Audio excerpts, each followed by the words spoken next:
Vanguard rides again. Hello everyone. Welcome back to Adventures in Bad Taste. Got my computer here. We're out here struggle streaming today because our tech guy is not around. Raekwon is not here to help me. So Raytron, is not here to help me. So there's no EJ, no Raytron 123. Just old-fashioned Geo here. Or Vanguard. Shouldn't be giving him a real name, should I? Anyways, let's get into some of the current events, I guess. So, things have been pretty okay for me. I have a decent job. Been trying to stop slacking so much, so I'm trying to get more on the different goals I've set for myself. I'm trying to actually accomplish them. I'm usually pretty good with it, but I'm also very hard on myself. So a lot of the time, if I miss the mark even a little bit, I get really pissed, really angry. Start beating myself up about it. The boys know all about it. They know exactly what I'm talking about. But I've been doing pretty well so far. I started N. You guys know what that is. Started that. Been doing super well. I made sure to get everything out of my system right before. Ready with a clear head, clear mind. Been doing pretty well. Just got back from the gym, actually. Nearly broke my goddamn arm, but here we are. Still trying to get things done. Trying to stream every day. Trying to just get that out of the way. When I first started YouTube, that's actually, well, not even YouTube, but making content, that's actually how I first started doing it. I just kind of hit the ground running, and for 7 days I made a video every single day, and just do what I had to do, and it ended up working out. I ended up really liking it. Made my communication skills go up, which is kind of funny because there's this guy, Julian himself. People who have looked a lot into that sort of PUA kind of thing know exactly who he is. But I suppose he's remade himself into a self-help guru kind of thing. He's more new age these days. But I saw a video he had posted about a podcast challenge where he was telling people to take out their phone or something, record themselves as if they're filming a podcast, and to fill, I think he said, an hour of content, which is their day, what's going on, that kind of thing. And I looked at that and I was like, that's actually pretty good advice. I think a lot of the things he says are, it's decent advice, but that was pretty good because it's funny because when I first started doing that, just kind of, I guess you'd call it vlogging, it actually did improve my communication skills and make me more confident in myself. Each day I felt better than the last as I did that. It was awesome. I had this momentum carrying me forward. It was almost it was like journaling, I guess, in that way. But anyways, man, like I said, I've just been trying to keep up with my habits, keep things going. This is part of why I'm streaming, because I said I was going to stream every day, and I didn't. I missed one day, but not anymore. From this day forward, I'm going to stream every single day, no matter what I got to do it. I do not care. But yeah, man, just got to put one foot in front of the other, I guess. Start small, grow yourself up over time, and dig yourself out of that hole, right? So if you got to struggle stream, you got to struggle stream. Sometimes you have to crawl and struggle before you can actually get to the finish line, before you can sprint. But anyways, let's get into the topics for today. So today we have a sort of packed, a lot of interesting things I wanted to share with you guys. First we have, I'm looking at my notes in such an obvious fashion, right? I guess that's pretty unprofessional. But first we have COVID amnesty. That's a thing that's been floating around recently, which I found really funny. But I first discovered this on Coach's stream, Coach Greg Adams, Free Agent Lifestyle, all that. And I read about it. I just started reading the article. I read the article that he sent myself, and I was like, Jesus Christ, this is what's going on. Additionally, I want to talk about some of the 2022 elections, because that's been reading some interesting stuff about that too. Then we got Kyrie Irving. What's been going on with him? Kyrie's been having quite the adventure, I suppose, after his recent freaking Twitter post that's landed him in the doghouse. But anyways, I suppose we can get straight into things without wasting any time, because I know I have the tendency to ramble and to waste time, but you're just gonna have to bear with it. That's my personality. There will be bite-sized chunks of all this stuff soon, so you'll be able to ignore all my rambling and just see the actual topics. But anyways, COVID amnesty. What the hell's going on there? So, here's a very interesting article that was published by The Atlantic. The Babylon Bee already made fun of it by saying it's like the Empire saying that we should let bygones be bygones for destroying planets. But basically, The Atlantic has been talking about how, people should just kind of forgive and forget in order to move forward over all the COVID misinformation that was spread around. Because now it's becoming clear that a lot of the misinformation was actually legitimate information, and the legitimate information might have actually been misinformation, but they're portraying it as if it was an accident. So it's like, oh, we just didn't know. We didn't have the information at the time. And it's like, I don't know about that, because around the time COVID first came into play, right? The first time it started becoming real big, I sat there reading a lot of things from different sources. And this wasn't just like, I wasn't sitting there just reading random Reddit posts or 4chan posts with no sources. No, I would actually sit there reading people talking about this that had actual background, like they knew what they were talking about, and talking about how maybe the vaccine might not be the best option, how there might be other options, right? So there was plenty of information out there, plenty of information, but people chose to accept certain kinds of information, aka the information coming straight from the mothership, put straight into your head, over other kinds of information. People being skeptical. You're only allowed to be skeptical of certain things. When you're skeptical of other stuff, then you're called a lunatic or a conspiracy loon and all that. I know that from experience. I was once 19 and running around screaming my head off like Sneeko and sounding like a complete psychopath, until I learned to just keep my mouth shut, keep things to myself, and just observe and wait. And now, a lot of the time, what will end up happening is my mother will hit me up, or someone I know will hit me up. This is kind of annoying, but it's also kind of funny. They'll hit me up mentioning something I had already told them a long time ago, but now they're presenting it to me as if it's new information. And it's very hard not to get pissed, but it is what it is, right?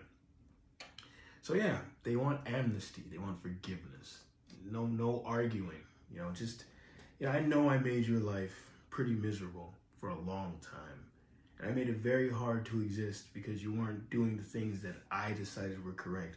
But now I think we should just forgive each other and just forget and move forward, because that's what we do.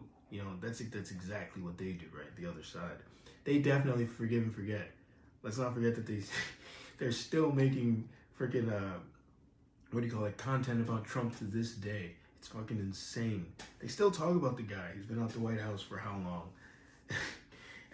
They're still trying to impeach him, so forgive and forget, right? But, that's crazy times we live in, man. Crazy times we live in. It was funny because as I'm reading the article, and this happens a lot these days, I'm sitting there wondering if maybe it's satire, maybe it's a joke. I'm like, is this supposed to be funny? Because it read like satire. I didn't click the author, so I don't know if they were trying to be funny, but I doubt it. It was The Atlantic, so I doubt it was meant to be funny. But I don't know. I just don't know. Sometimes you just have to just accept that things aren't going to make sense. And they're not going to make sense for a long time. So if you're holding out for the world, well, okay. This is going to sound crazy, but I was thinking about this a while ago. There's a great principle, a hermetic principle, I suppose you could call it, about the pendulum swinging back and forth, right? The pendulum, the distance the pendulum swings to the right, it'll swing back to the left. So you've had all these years of, let's say, social justice, feminism, all that kind of stuff. Eventually, and this has been going on since what, like, it's been going on for longer than this, but when it really, you can say it really was taking hold, let's say like 1920 onward to now, right? A good, so it starts to kind of inkle in there, starts to get a little popular in the 1920s, really starts to take hold in like the 1960s when tensions rise and wars smash. So basically, my theory is things are going to start swinging back. Because right now, all this like manosphere stuff and all that red pill stuff started becoming popular around like, I'd say like 2014 or so, right? My theory is that by the time like 2050 hits, things are going to hit ahead. You're going to have this big clash, this big conflagration. And then from that point forward, things are... Sorry, I thought I heard something. Anyways, from that point forward, things are going to start advancing in a certain way. And society is going to start to swing in another direction towards like all that men's rights stuff and all the feminism stuff you saw that was taking hold. It's going to turn into men's rights stuff. And that's going to be the stuff you see in the media and all that stuff. That's just my personal theory. I don't know if that's insane, but it's just something I've been thinking about for a little while. But, yeah, if you're waiting for things to go back to normal, like you think things are just going to start shifting back and we're going to stop living in this crazy circus world that we call home, you're going to be waiting for a long time, if it even ever happens. Anyways, let's move on. So, these elections, before we even get to the elections, Elon Musk is really cleaning house, and that shit is hilarious. These people, I like to call them empty-suited bureaucrats. Like, I have a real disdain for most of the CEO, I guess you'd call corporatocracy, that has sort of infected our world. And Elon has walked in. He's really just like, he took the broom and the dustpan and he's just knocking them out of there. Man, I was watching a stream, the Hoteps. Hotep's been told you. I was watching them. And Hotep Jesus mentioned that the reason why he brought a sink into the headquarters was because he was going to be getting rid of everything in the kitchen sink. And he definitely, he is. He's getting rid of everything in the kitchen sink. He's gotten rid of everybody. Like, it's fucking hilarious. And he has them being escorted out by like security and shit. It's fucking funny. Like, this is the kind of stuff I've wanted to happen for so long. Like, when I was a kid, this is the stuff of my dreams. I dreamed about this kind of stuff, except not just with corporate suits and all that. I dreamed about it happening to members of the government, like being walked out of the White House at gunpoint or something. That was a joke. Don't arrest me, feds. But anyways, so that's why the January 6th thing, it was exciting as it was, demoralizing, because I was one of the people who didn't even believe the January 6th thing was real. Like, I thought the whole thing was a setup. The people there probably thought that they were doing something, kind of like how like the BLM stuff, how they would set up bricks and they had like cops hiding among the protesters and all that kind of thing to try and incite violence. So they probably thought that they were doing something, and they thought that this was real and they were fighting for their country. But the whole thing, in my opinion, glowed to high heaven. It glowed like heaven. Like, it was just glowy as hell. I was like, this is not real. This has obviously been orchestrated. And if you've seen enough, behind the scenes footage, we'll call it. You'd kind of see where I get that idea from. Like, there's some interesting things there, like weapons being handed to people, like crazy stuff. So when it happened, it was kind of funny seeing politicians, talk about how they were so scared. But then at the same time, I didn't think it was real. So I don't know how much of the politicians being so scared was acting, and how much of it was just maybe them also not being in on it. Like, maybe some of them weren't, some of them were. But, at the end of the day, I don't think that thing was real. I think that thing was almost completely fake. Like, I'm willing to say almost completely fake, like 70% fake. Like, there were a few actors there who did not know what was going on, and they think they're actually changing things. They're rebelling against the system. They're saving the world, But overall, I think the entire thing was fake. So Elon Musk cleaning houses are very exciting, because it just shows you these people are not invincible, although they try to pretend they are with their smug looks on their faces. They act as though they are invincible, but they are not. And Elon proved it. They are not invincible at all.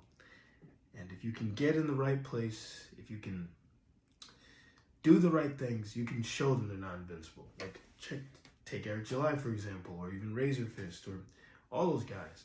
They saw that there was no space for them in the mainstream, because of the gatekeepers. They went and they made their own path, and they made their own thing.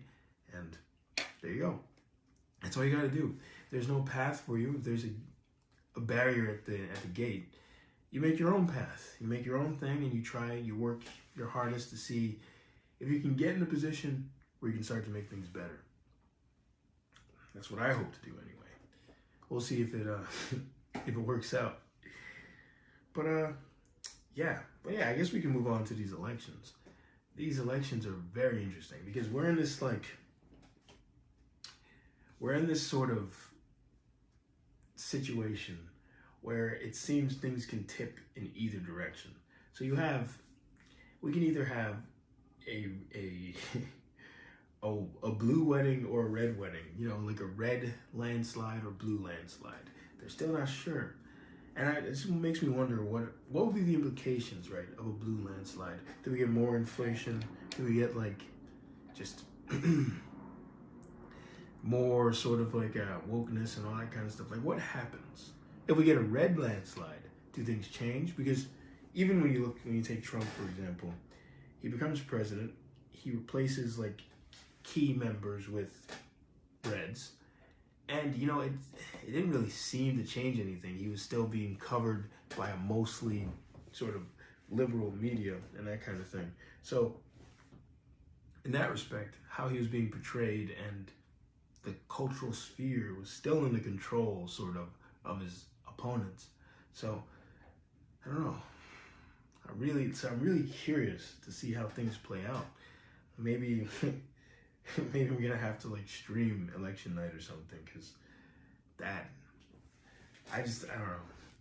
And wow. Sorry about that. I should go get my charger. I'll be right back.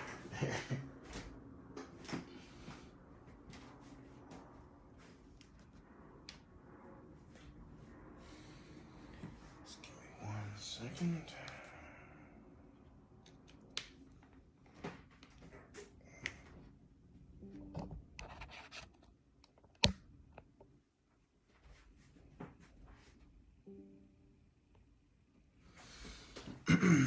So anyways, this is a good thing Raekwon isn't here, because he doesn't care about politics at all.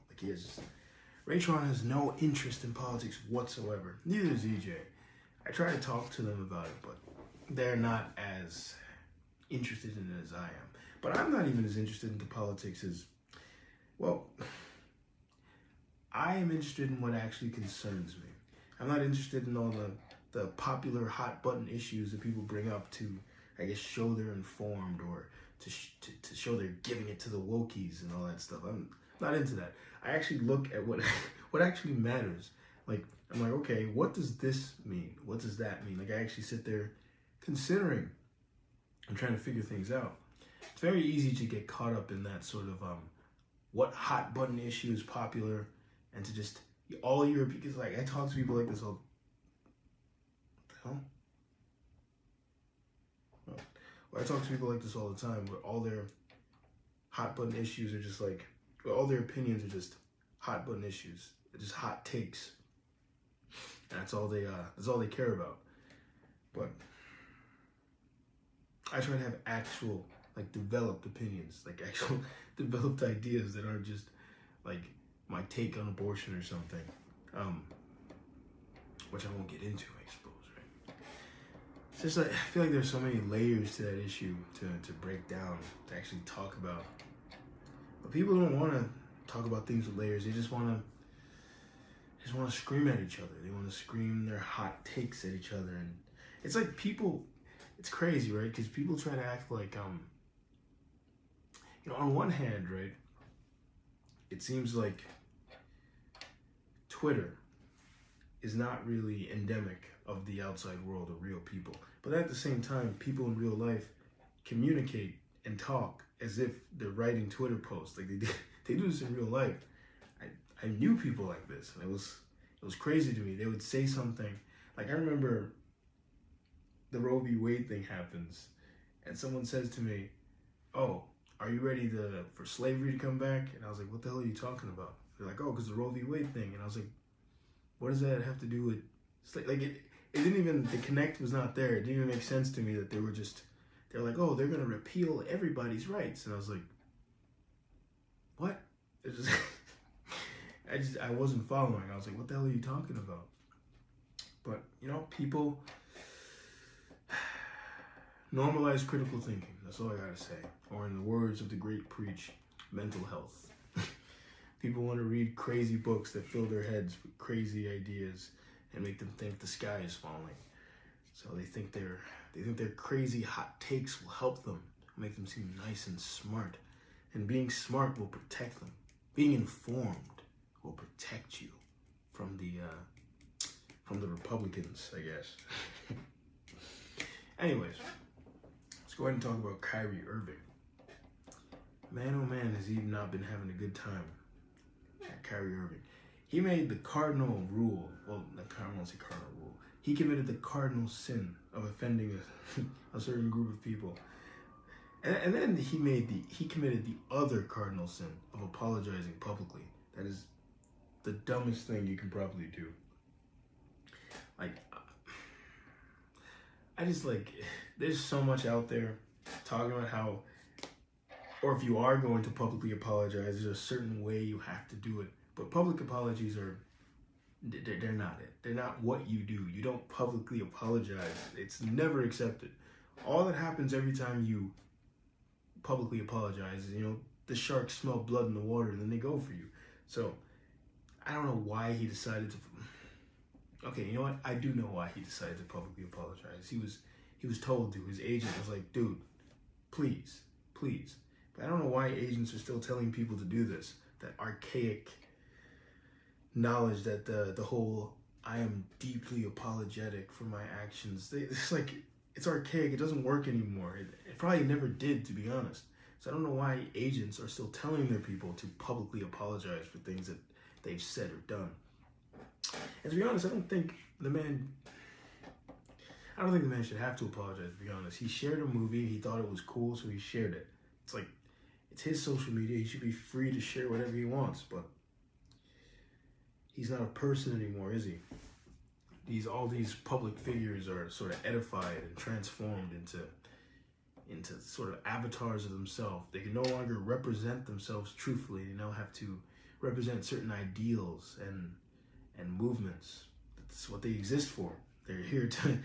If anything proves to you that these people are here to push certain agendas, this should be what proves it to you. This should be what proves to you that these people don't exist as people, that Will Smith is not your friend when he's making those YouTube videos. No, Will Smith is a product. The Will Smith or the Kyrie Irving or Dave Chappelle, or whoever, any of them, they're a product. They use them to communicate certain ideas to you, and see what they can, like, sort of what they can get away with, what kind of moves they can make. This is what these people exist for. So the moments they make a mistake, they go off script, they get in serious trouble. And that's what's happening to Kyrie Irving.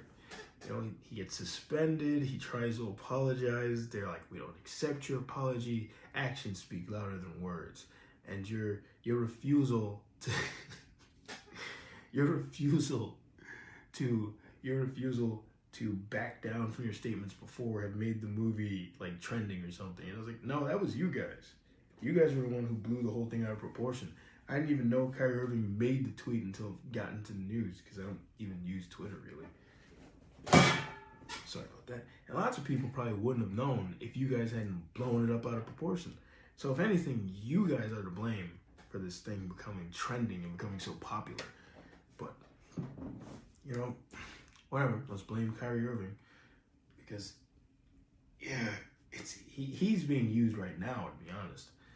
Because it's just, how convenient is that, though? Like, just think, how convenient is it that Kanye goes all over Twitter and social media saying crazy stuff about a certain group of people, and then Kyrie Irving makes this post at the same time. Kyrie Irving is now being publicly punished for it. It's almost like in lieu of Kanye being punished, they're publishing Kyrie. It's just very bizarre. And my younger self would be noticing all sorts of threads and making connections. Man, I'm not going to pretend that you can't be too steeped in the soup, I guess. Because, I do have my moments when I may be a little too conspiratorial, right?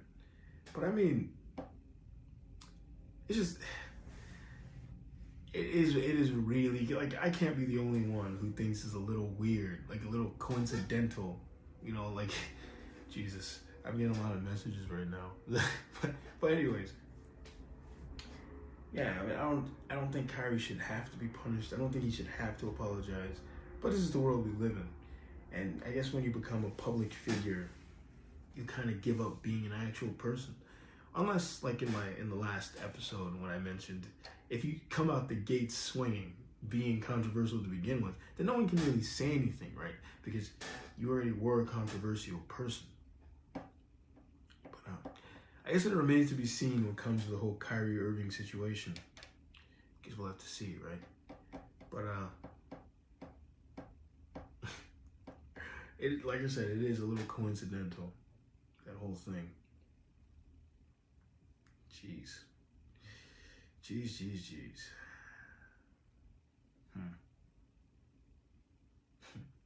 Anyways. Man, oh man. Just makes you wonder, right? It's just, why certain kinds of people, when there's such a blowback when you commit certain kinds of offense as opposed to others. Kind of shows you where people stand, I suppose. Yeah. Then you have the whole Takeoff situation. Guess that relates. That's tragic. That is the whole Takeoff thing. There was a video. I decided I wasn't gonna watch it. It was like the moments after he'd been, deceased, and I just didn't want to watch that. It was just, I didn't even really listen to Migos all that often. I wasn't a big fan of Takeoff, but it's just sad that these rappers are just getting picked off like flies. It's ridiculous.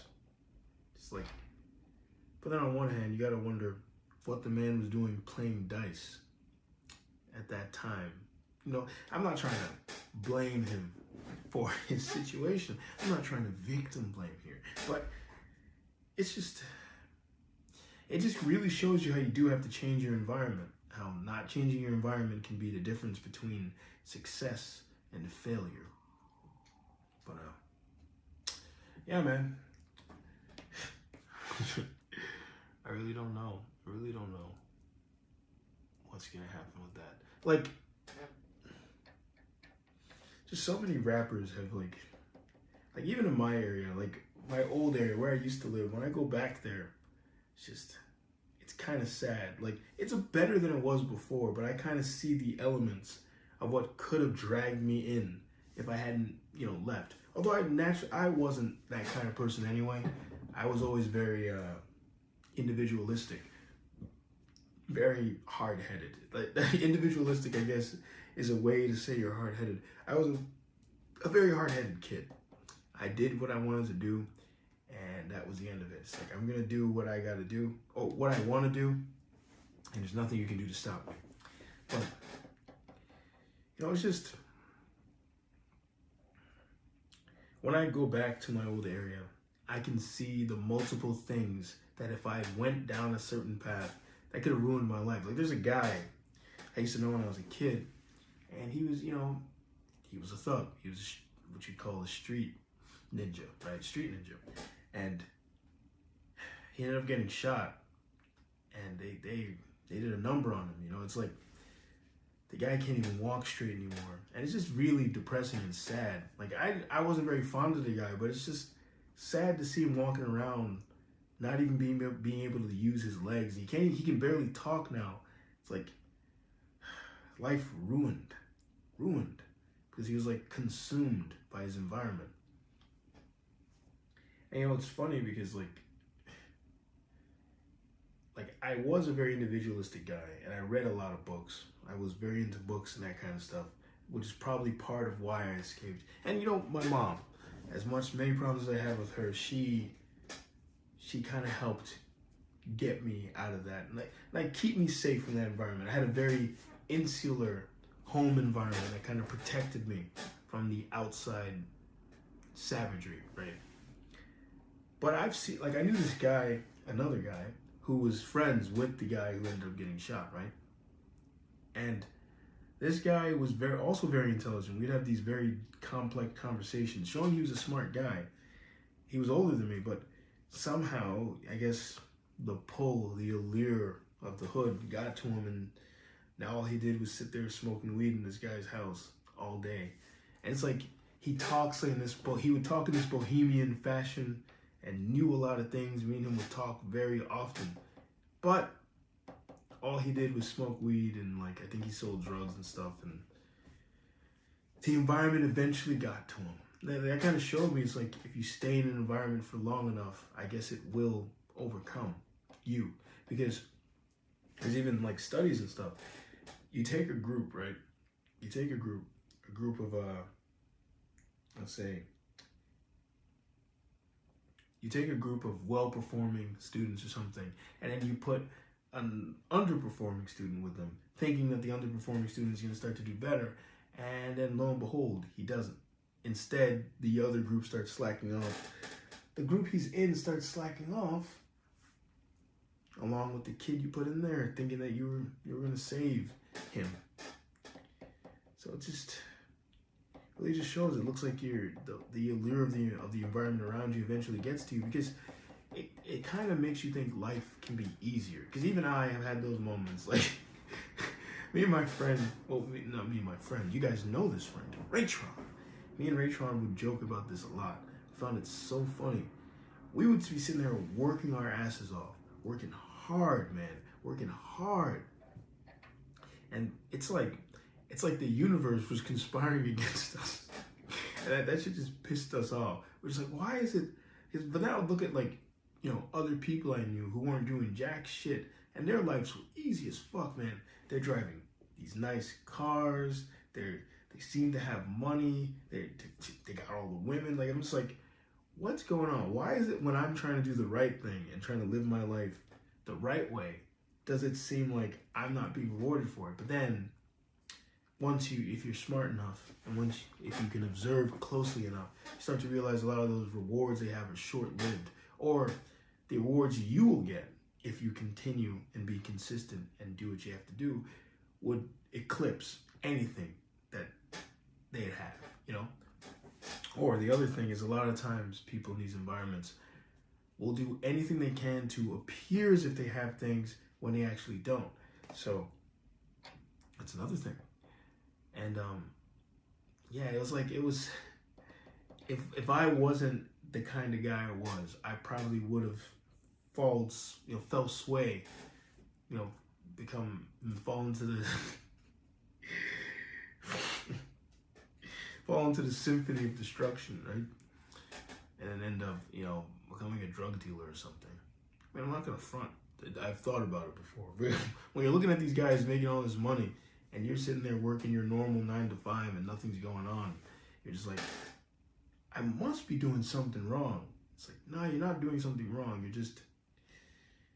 You're playing the long game, which you're gonna win. You're gonna come out in the end winning, right? But for a long time, it's gonna seem like you're not, and it's gonna seem like other people are beating you out. But anyways,